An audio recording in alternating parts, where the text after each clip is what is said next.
Right. Welcome everyone to Gardens and Grub, all things food here in the fine office downtown in Durham, our Durham Extension office.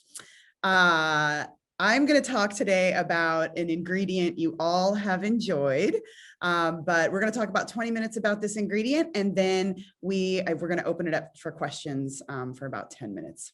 So I'm Sherilyn Berry, and today I want to talk about a very common ingredient that has an interesting story, and that's pepper. This is black pepper. But there are actually lots of things we call pepper that aren't actually pepper. And we're going to talk about some of those today, what's actually pepper and what's not pepper. So what we call pepper, this pepper, the original pepper, is pepper nigrum, or Piper nigrum is the species name.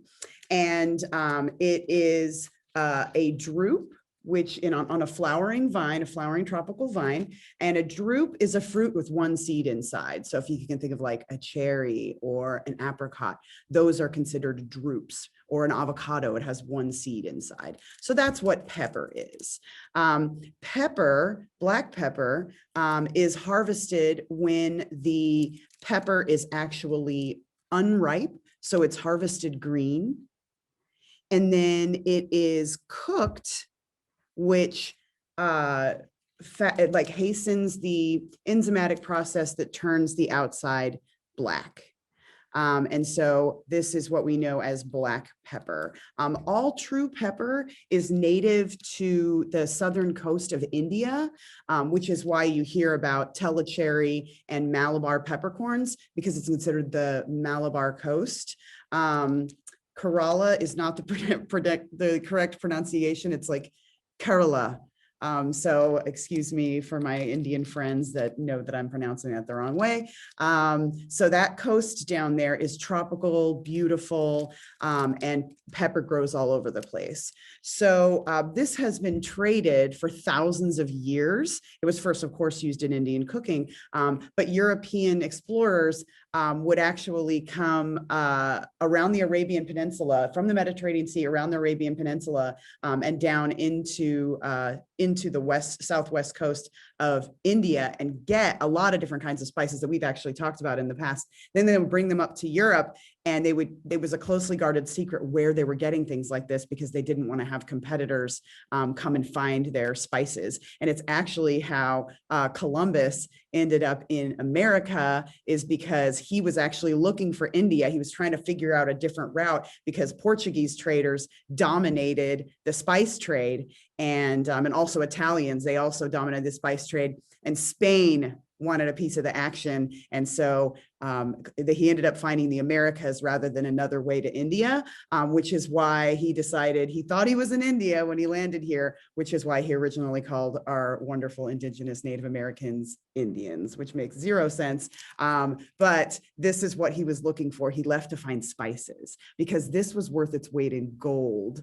All different spices were, but this was worth its weight in gold. So Malabar peppercorns are, when you buy Malabar peppercorns, they're going to be those South Indian peppercorns. When you hear of Tellicherry peppercorns, that's just based on size. So Tellicherry peppercorns are the absolute largest peppercorns. Some of them will be like twice the size of these black peppercorns. They put them through a hopper and with different size holes, and all the smaller ones fall through, and they're graded kind of a lower grade. And then the biggest ones, the Tellicherry peppercorns, are considered the finest. It just depends on where you get them, but they have more of an inside to them. They have a lower surface area of the spicier kind of peppery bits on the outside. And so people say that they're citrusier, and the aroma is different.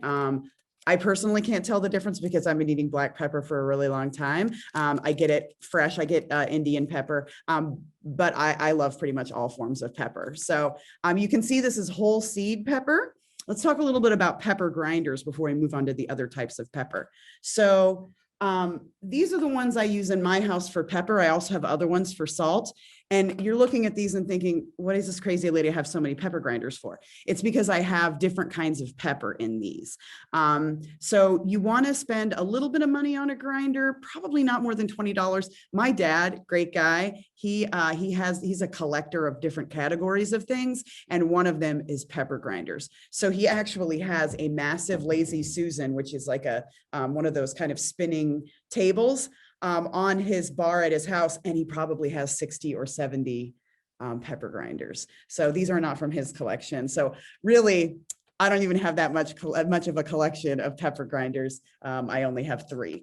So let me show you a little bit anatomy of a pepper grinder. So this is a pretty nice one. You can see that it has a steel mechanism on it. And good pepper grinders are always going to have a way for you to make them smaller or larger grind.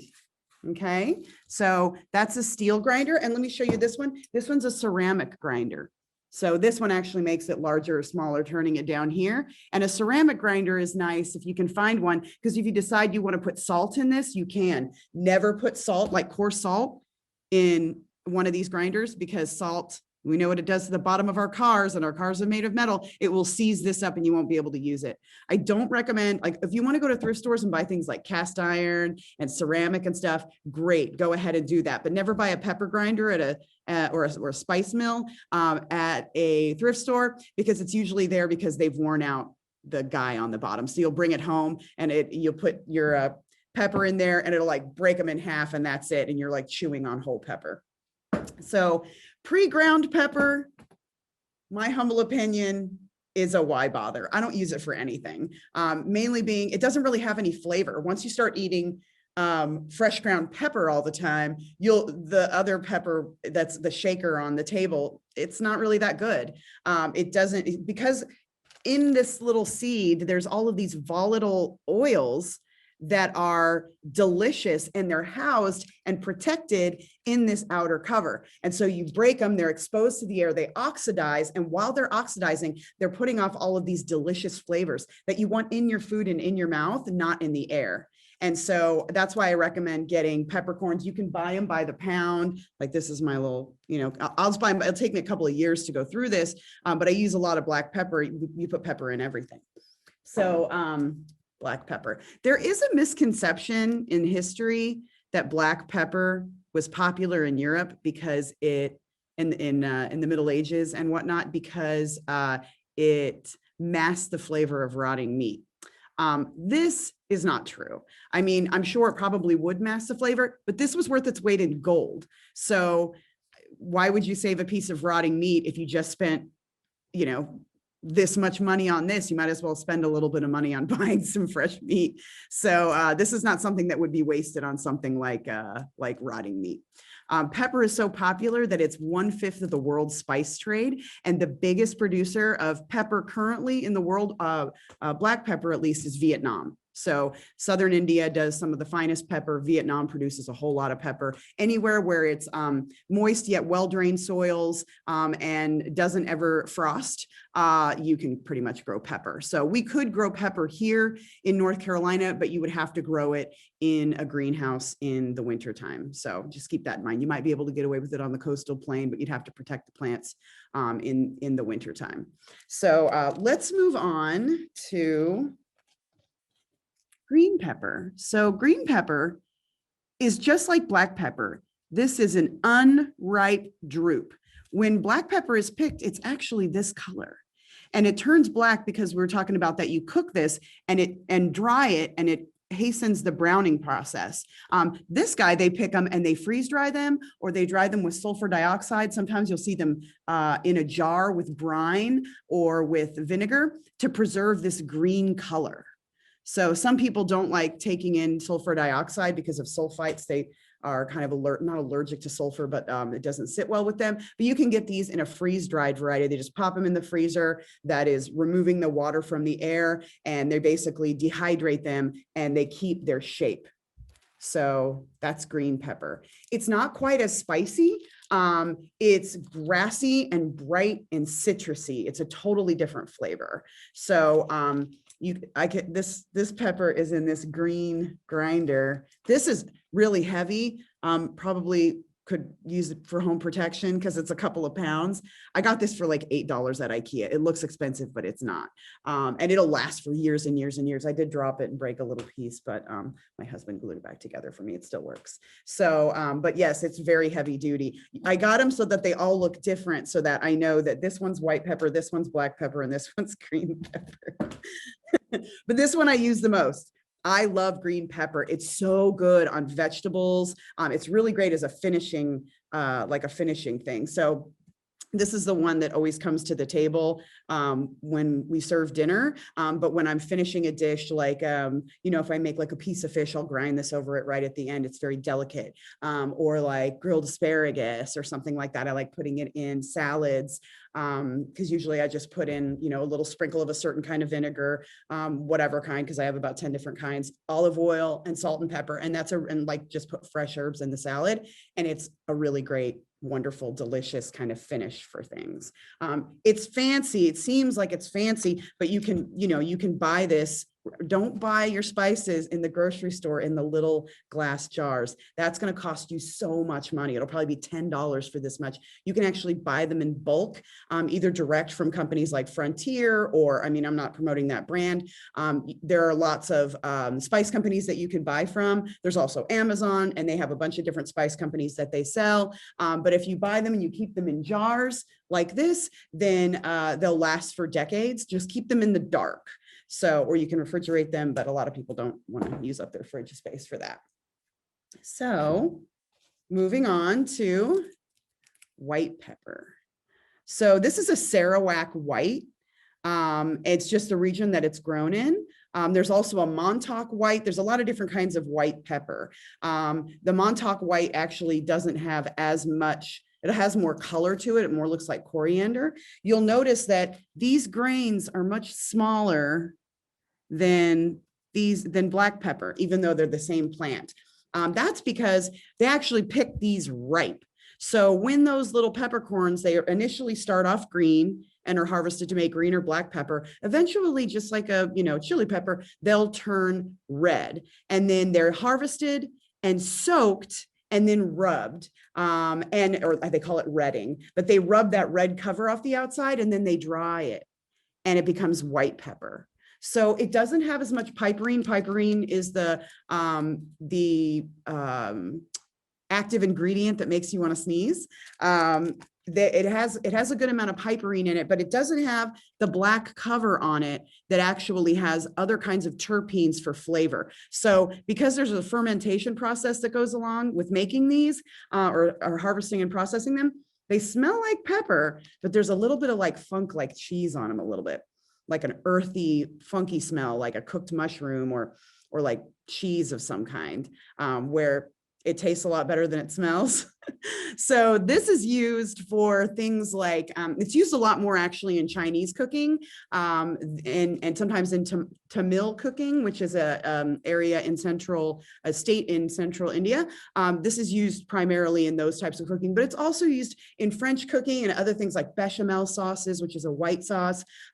Sometimes at Thanksgiving, when you make mashed potatoes, this is nice to season with this because you get the flavor of pepper, but you don't get the black specks. So it's still spicy, but it's a little bit more earthy and not citrusy like the green pepper is. So those are all the actual types of pepper. Now we're going to talk about some other kinds of pepper that we call pepper, but isn't really pepper. So a chili pepper. This was Columbus. He came around, thought he was in India. This is an American plant. So this plant grows in the Americas. Things like corn, squash, chilies. Those are all American things. And they went to Europe. We brought them to Europe. Tomatoes, eggplants, those are all American plants. And there was the Great Columbian Exchange that we've talked about before, where some foods came over to us and some foods went over to Europe and the Middle East and Asia. And this was part of the Great Exchange. When he tasted this, it was spicy, but the spice in this is from capsicum. So whereas the spice from this is from piperine, it's a completely different kind of spice. When you taste it, this burns and hangs around, and this one is peppery, and there's a different kind of burn to it, but it doesn't stay there for a long time like this guy does. So he brought these back and called them peppers, but it's not really pepper. So this is actually chili or capsicum. And in Europe, actually, in some countries, they call this capsicum. So even if you're buying like a sweet pepper, they'll call it capsicum. So not a pepper. All right, not a true pepper. Okay, this one I want to talk about because this is a pink peppercorn. Okay, and this one has like a really interesting story because it's not actually pepper either. It's from the Brazilian pepper tree or Peruvian pepper tree, which is actually like a vining shrub. It's mainly like a shrub, and it can actually come up into like a tree, like it can be trained into a tree, and it is related to cashews. And so you have to be really careful with this one. If you're feeding people and you don't know if you have a nut allergy, I would not buy the tricolor pepper. You'll see it's beautiful. That'll be like black, white, and red, or it'll be red, green, and blue, not blue, sorry, black, in a grinder. And it looks really pretty. It's usually in a clear grinder, so you can put it on the table and it looks nice. But this is related to cashews. And so if someone is severely, severely allergic to cashews, I don't feed this to anybody randomly because you don't know if they have a nut allergy or not. And it can be in very trace amounts and people can be very allergic. So just be aware of that. Another interesting thing about this is that it has been planted all over the world as an ornamental plant. And famous last words, just like kudzu here in the South, somebody planted it as an ornamental and now it's very, very invasive. So they call this Florida holly. So this grows in marshy areas. It grows all over the place. You're actually, it's considered a noxious weed in Australia, Texas, Florida. So they call it Florida holly. And, you can harvest these. You have to be really careful. Some people are very sensitive. If they're pulling this out of the ground, it can affect their skin like poison ivy. And you don't want to burn it because just like you don't want to burn poison ivy, you don't want to burn this either because it will have the effect of like pepper spray or mace. So yeah, they really didn't do well planting that in Florida. So there was, let me find, because there was one thing I wanted to tell you about this. Oh, yes. Oh, yeah. It was the medical thing that this is under research for. So the active ingredient in here that gives it the pepperiness, which is not piperine, it's something else. It actually is being studied to heal MRSA. So MRSA is a staph infection that is resistant to all of our known antibiotics, even the antibiotics of last resort. So there are a few antibiotics that scientists and medical professionals keep sort of away from being used unless they absolutely have to, because bacteria can become, as we all know, resistant to different kinds of treatments, antibiotics. And so they hold a few in the back that if all the ones they regularly use don't work, they can use these other ones. And MRSA, it's like Methia, I'm sorry, I don't remember the name, but the M stands for one of the drugs of last resort. And there's a certain kind of staph that's resistant to all antibiotics. I mean, if you can imagine how dangerous it is that you get a cut and you just can't put antibiotic ointment on it or take an antibiotic and it goes away, that's very scary. And so there's a lot of scientists that are trying out different kinds of extracts of plants, honey, different kinds of things to try to fight MRSA. Because once you have it, I mean, it's just a mess. It really messes you up. And then you can carry it too, and it can just erupt like out of your skin. You'll get a sore and it's MRSA. So it's interesting that even though it's an invasive plant and causes allergic reactions, it may actually be very effective against MRSA. Mainly, they found that it may keep the bacteria from communicating with one another and that it may keep them from being able to dissolve skin cells. So interesting. But I keep this kind of separate in my collection, but I don't really serve it a lot because there's just so many other great peppers. So last but definitely not least, this is not pepper, but it's called Szechuan pepper. So you can see it's not really round. It's like a little cracked pod. And this is also a shrub that's native to China. And it's called Szechuan pepper. There's another one that's like kind of a cousin of it called Sancho pepper that they use in Japan. And it actually has a numbing, tingling effect. And I know I'm not pronouncing this right because I've only read it, but it's the sensation is called mala in China. And basically what it does is when you eat it, your lips actually vibrate at 50 hertz. Like there's a numbing and buzzing sensation when you eat. So if you've ever gone to like Chinese hot pot, if you haven't, I highly recommend it, especially post-COVID. It's kind of a communal eating. You sit down with your family or friends around a big boiling pot in the middle of the table, and they have kind of a stove that they're boiling it on, and they bring you different things like vegetables and starches and meats, and you dip those in the boiling pot and you cook them in the broth and then you eat it. And this is a major component of some of the broths that they use. It's also a component of Chinese five spice. Chinese five spice is fennel, Szechuan peppercorn, cinnamon, I can't remember all of them right now off the top of my head. And also there's like the 5 main spices, but let me see, what are the, anise and cloves, cinnamon, Szechuan peppercorn, and fennel. But sometimes they'll add ginger or turmeric or different things to it. But Szechuan peppercorns are always part of Chinese five spice. So you can always go and get one of those ducks in the window at some of the Asian markets. And you can taste this and it'll give you like a little numbing tingling. So there are lots of other things that people call pepper that we didn't have time for today. But these are some of the main ones that I think are exciting and wonderful. So I just wanted to share those with you. And why don't we go ahead and open it up for some questions?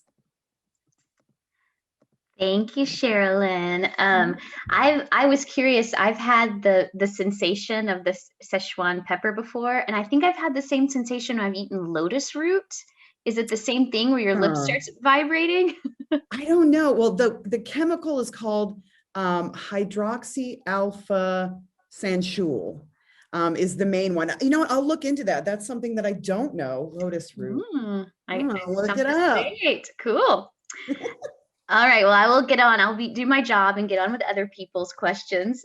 So our first question is, what are the health benefits of the different kinds of peppers you shared with us today? Well, all of them are rich in like manganese and iron and vitamin K. Vitamin K is a vitamin that your body can actually make itself in your liver. So it isn't, when you see something's high in vitamin K is used in like blood clotting and is sort of a coenzyme factor in our bodies. But your liver can make it if you're a healthy person. So you don't have to worry about it. Like green beans are an example of that. So it is rich in things, but like, I mean, 1 tablespoon of ground pepper, who's going to eat a tablespoon of ground pepper, has 18% of like your vitamin K for the day and manganese. So it's mainly trace elements. It's more being studied, like piperine is being studied because there's no current research or outcomes on what, like scientists don't know how piperine works in our body. So that's something that's being studied, like the terpenes in here, the phytochemicals in here. A lot of phytochemicals are meaning plant chemical, are antioxidants. So it's still considered a fresh food. But at this point, it's not that one would be healthier than the other for you. They're all kind of the same. They're just harvested at different times and have different flavors. And you're not going to eat as much of them. You're not going to eat as much of them like that would really enhance your nutrition necessarily. One thing that black pepper is being studied for specifically is, and piperine, is that if you consume black pepper with curcumin, which is the active ingredient in turmeric, that it may actually absorb a little better, but the jury's still out on that. And so a lot of times you'll see, if you go and you buy supplements, you buy a turmeric supplement, it will also have black pepper in it as well. So, it couldn't hurt, That's super interesting. So I have another question here. It says, I don't like black pepper. Could I use green pepper or white pepper in recipes that call for black pepper? Of course, it's whatever you like, whatever your taste. The green pepper is a lot less pungent, just a lot less pungent than black pepper. And the same thing with the white pepper. It's less pungent, but don't let the smell fool you, because it does smell like very expensive French cheese. There's not totally, but like there's a hint there of like fermentation where you're like, there's some funk on there. Like I was talking to you earlier, like I love eating menudo because I grew up north of Sonora, Mexico, and I love the flavor. Like there's just something so homey about menudo. But if you were somebody from the outside and you walked into somebody's house that's cooking menudo, you would be shocked and dismayed that people were looking forward to eating it because it smells terrible. So, but it tastes great. It's like some cheeses out there, they smell horrible, but they taste amazing. So, yeah. Yes, please use different kinds. Absolutely. All right. The next question is actually about salt, which it makes sense. We would think about salt with pepper. So why do recipes sometimes call for different kinds of salt, like kosher salt or sea salt? Okay, so kosher salt doesn't mean that it's like kosher for the, it is kosher for the Jewish faith, but it's how you kosher things. So like you'll see because in kosher kitchens, you can't eat the, what do they call it? The humors. You can't eat blood, basically. So you'll never see like blood sausage on the menu, on a kosher menu anywhere. And what they do is they cover meats in salt and it draws moisture out of them. So if you've ever had a kosher burger, like if you buy a pound of kosher hamburger, there's no juiciness to it. It's almost waxy and it makes the most delicious burgers you've ever had. They're never salt anything that's koshered because it's been surrounded in salt. It's basically like marinated in salt. So that's what kosher salt is for, is the koshering of foods so that they are kosher to eat. There's a lot of other rules with it as well, like an animal has to be raised and butchered in a certain way. But that's how they do it. So that's what kosher salt is for. Kosher salt is actually 2 to 3 times the size of a grain of iodized salt, and it's hollow on the inside. So a lot of times that's why you'll see chefs finish with it, because it dissolves very quickly because it's hollow on the inside.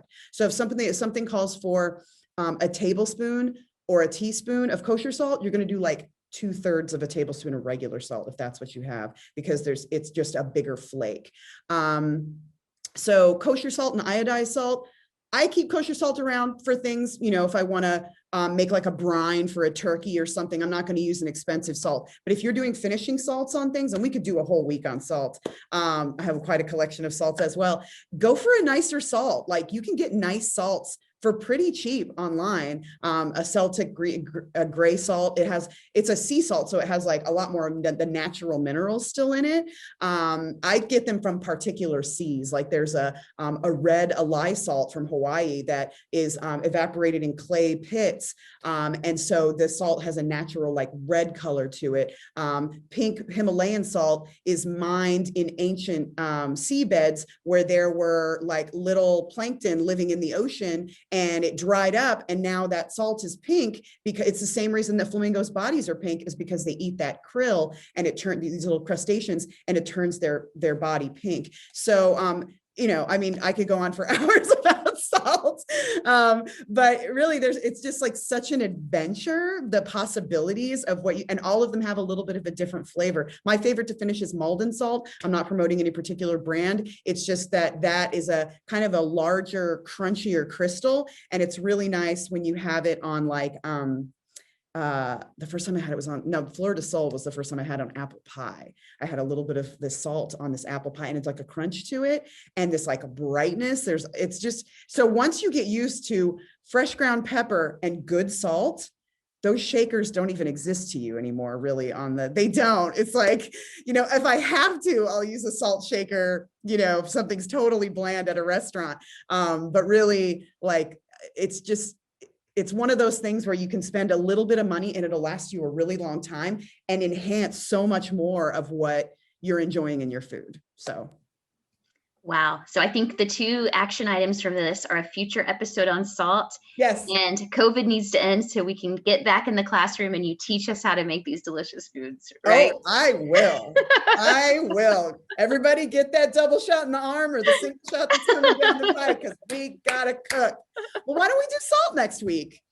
That sounds good to me. That sounds sounds good. Well, great. I'll bring in my Yeah. salt collection and we'll do it. All right.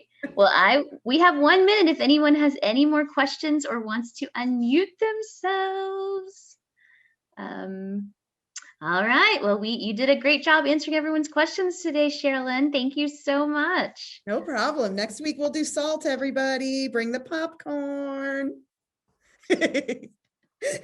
Bye.